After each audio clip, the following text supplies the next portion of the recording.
Hi guys, welcome. Today we're looking at week 4 and we're actually wrapping up our first unit of the second semester. So we're looking at lessons 89 and 90 and then we'll review and take the test just like we've done in the past.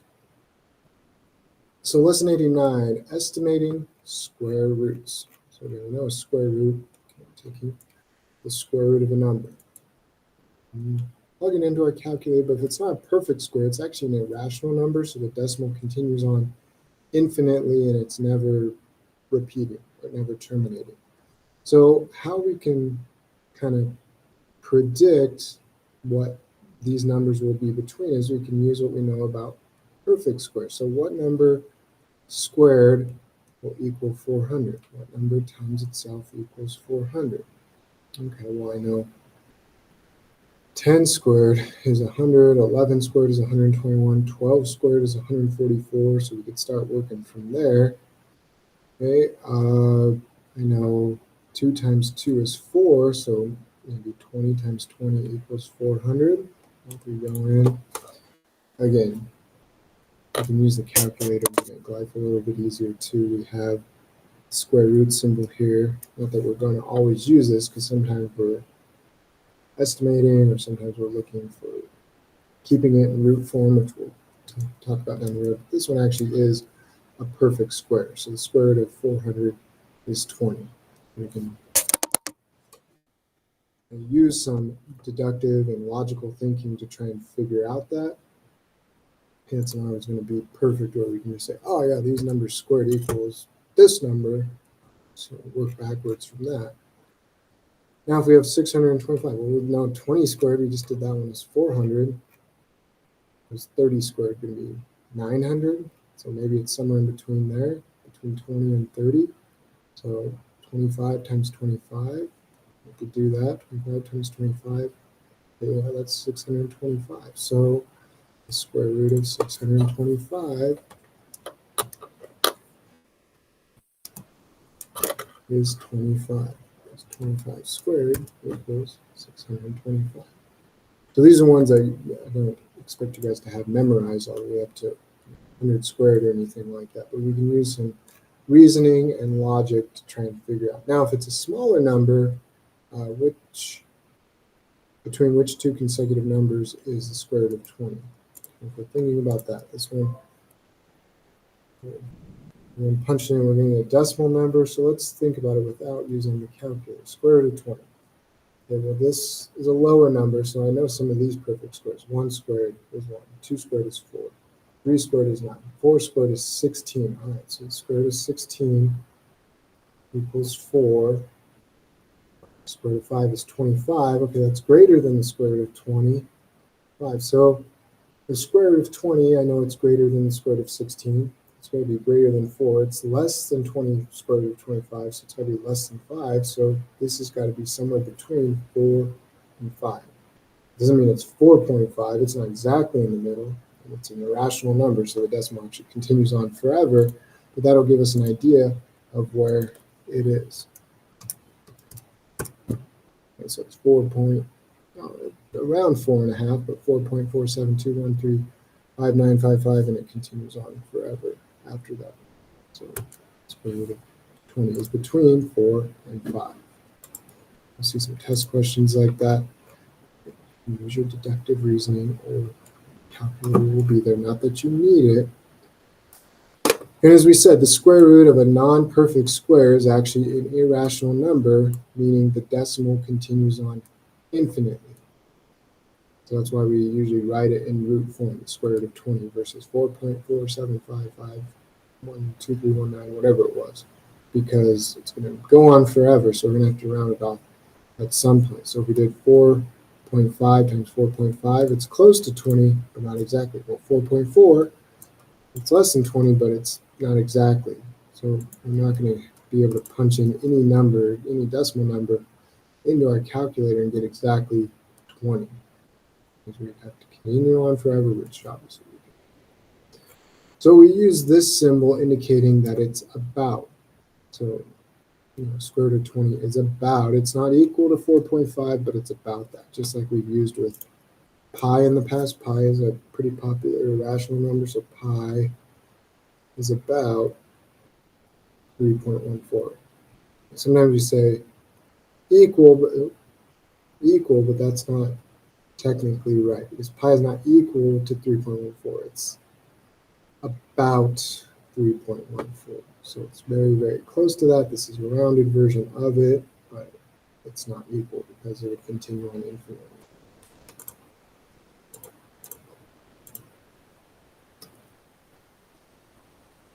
All right, use a calculator. Well, we already punched in the square root of 20 and we got 4.47 and continued on forever. So these, find each square root. Actually, we'll do the practice set together. So we'll go over these together, get comfortable with doing these in your calculator, but also thinking about them in terms of them being between which integers. We'll do a lot of work with square roots of numbers, perfect squares and non-perfect squares. All right, lesson 90, last lesson of this unit. We're looking at measuring terms. So every hour the minute hand turns completely around the clock. Well, one full rotation of the circle is 360 degrees. If you turn 360 degrees, you're going to end up facing exactly where you were, which is 180 degrees. It's 180 degrees. So Leela was traveling north at the light. So let's kind of draw this out so we can see. So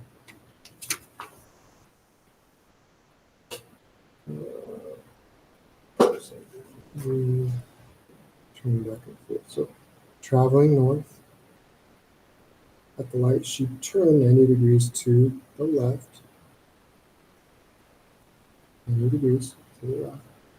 And traveled one block to the next intersection. At the intersection, she turned 90 degrees to the left. So she's going this way. So kind of imagining that you're walking that way, turning to the left. What direction is she now traveling? She's now going south. She did 90 degrees to the left, or 90 degrees counterclockwise, and 90 degrees counterclockwise. So 90 plus 90 is 180 degrees. So she's going in the opposite direction of what she started. She's now going south where she started, going north.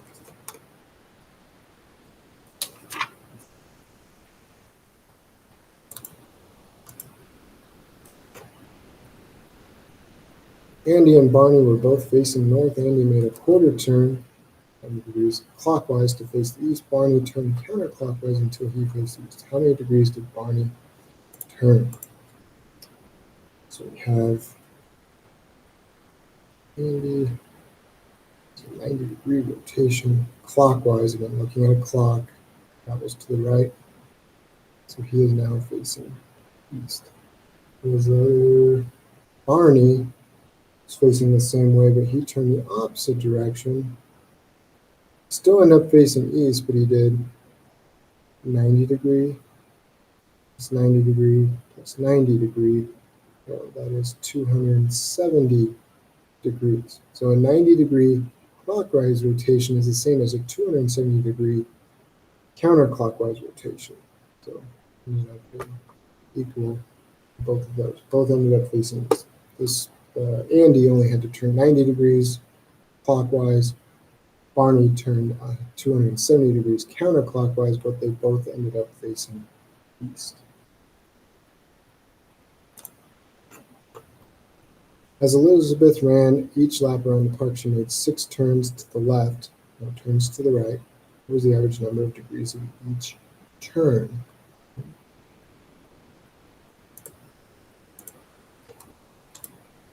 So she's going around the park.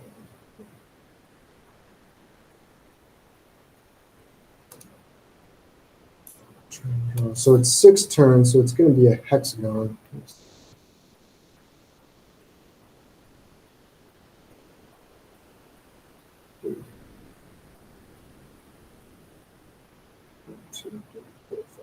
Okay, so she ran, made a turn, ran straight, made a turn, ran straight, made a turn, ran straight, made a turn, turn.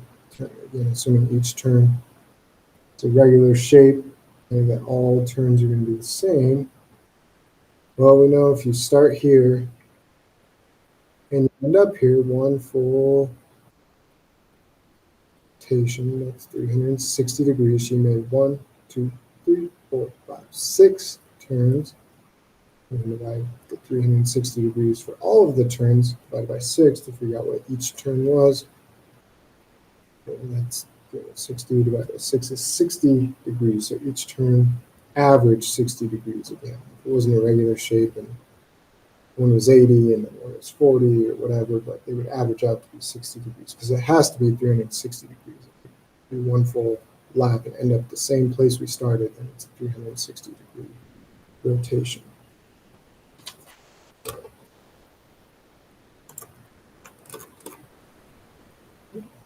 Drawn out a little bit better than I did, but yeah, turn 1, 2, 3, 4, 5, 6, and back to where we started. It's 360 degrees divided by 60. Right, practice set we will go over together in class. Good job, you guys. We'll start reviewing for the test and go from there.